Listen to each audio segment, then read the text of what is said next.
Hey guys, आज हम लोग इंडियन टेक्सटाइल की बात करेंगे। पढ़ लिया तो बहुत अच्छा, नहीं पढ़ा तो मेरे साथ पढ़ लो, क्या जाता है। मजा नहीं आ रहा यार मजा आएगा, पूरी वीडियो तो देख लो। अच्छा, आपने सिल्क रूट के बारे में तो पढ़ ही लिया होगा। आपने ये भी देख लिया होगा कि इंडिया का फैब्रिक पूरे वर्ल्ड में बहुत फेमस था, और खासकर कॉटन।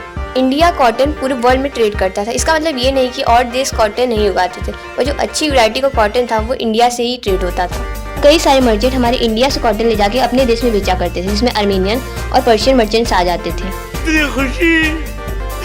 कहोगे कि वो इतना सा सामान लेके जाते कैसे थे, तो वो क्या करते थे, सामान लेके अपने ट्रक में भर के चले जाते थे।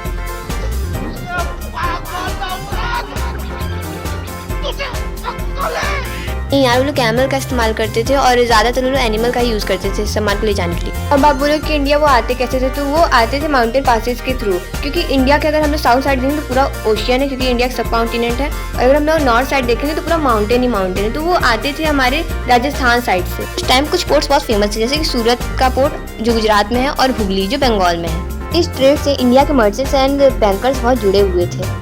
वो क्या करते थे कि इंडियन वीवर्स से वीवन क्लॉथ बनवाते थे, और उन्हें फिर सप्लाई कर देते थे इंडियन पोर्ट्स में। वीवन क्लॉथ को वो अपने हिसाब से बेचते थे, प्राइसेस फिक्स नहीं थे, वो अपने हिसाब से ही बातचीत करके पैसों को निर्धारित करते थे। पर यार, ये खुशी ना ज्यादा देर तक चली रही, क्योंकि हमारे देश में नीला विष चढ़ने लगा था। समय था 1920। अरे सॉरी, ये क्या लग गया। कौन है ये लोग,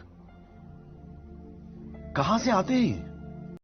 समय था 1750, और ब्रिटिश लोग अपनी अच्छी पकड़ बना चुके थे इंडिया में, और यहाँ पे आके लोगों के साथ वो अत्याचार करना स्टार्ट कर चुके थे। तो आज भी नहीं समझ में आता, जो लोग अपना सामान बेचने आए थे वो इस देश पे राज करके चले गए। उन्होंने सबसे पहले हमारे बैंकर और हमारे मर्चेंट्स के ऊपर धावा बोल दिया, और जो पोर्ट बहुत पुराने थे, बहुत पुराने समय से चले आ रहे थे, उन्हें बंद करवा दिया और अपने नए पोर्ट्स खोल लिए। हमारे देश के ट्रेड रूट को बेकार करने में कोई कसर नहीं छोड़ी, और जो पुराने मर्चेंट और बैंकर थे उन्हें बहुत प्रताड़ित करने लग गए, और उनसे जबरदस्ती काम लेने लग गए। जो बैंकर और मर्चेंट नहीं माने उन्हें मरवा दिया गया, और जिनके साथ काम कर भी रहे थे वो बहुत मजबूरी में कर रहे थे। ये दुख का खत्म नहीं होता बे। धीरे हमारे देश से ट्रेडिंग कम होने लगी, और हमारा देश गरीब होता चला गया, और ये लोग अमीर होते चले गए। कसम से, अगर इन लोगों के ना कॉलोनीज नहीं होते ना, तो ये लोग भी आज बहुत गरीब होते। पर इन्होंने कॉलोनीज को इतना लूटा जितना लूटा जा सकता था। फिर भी एक कॉलोनी से कितना लूटा जा सकता था। मारो हमको जिंदा मत छोड़ो सालो। हम कोई मंदिर का घंटा है कि कोई भी आके बजा जाता है। मान इसी चीज से लगा सकते थे कि 17वीं सेंचुरी में जो हमारा ट्रेड 16 मिलियन हुआ करता था, वो 3 मिलियन पे आ गया।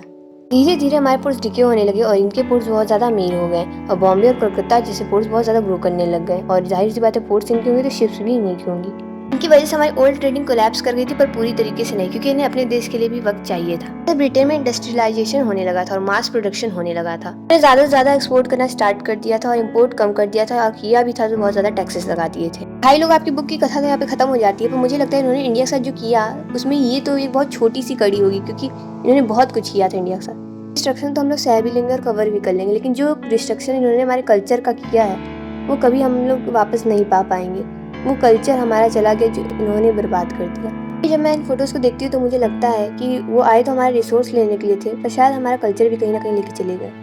हेलो, ये मेरा अपना पॉइंट ऑफ व्यू है, तो अपना फालतू का दिमाग मत चलाइएगा। और मैं यहाँ किसी देश को क्रिटिसाइज नहीं कर रही हूँ, मैं बस कुछ बातें बता रही हूँ। सुनना है तो सुनो, वरना भाड़ में जाओ। मैं आपको बातों बातों में बताना ही भूल गई कि मेरा एक इंस्टाग्राम आईडी भी है, तो आप चाहे तो फॉलो कर सकते हैं। और अगर आपको मेरी वीडियोस अच्छी लगती है तो शेयर कीजिए, लाइक कीजिए, सब्सक्राइब कीजिए। चुप, बिल्कुल चुप। अरे यार, अभी तक हो मेरे चैनल पे, यार जाओ काम धंधा करो, क्या कर रहे हो। Bye bye, tata, good bye.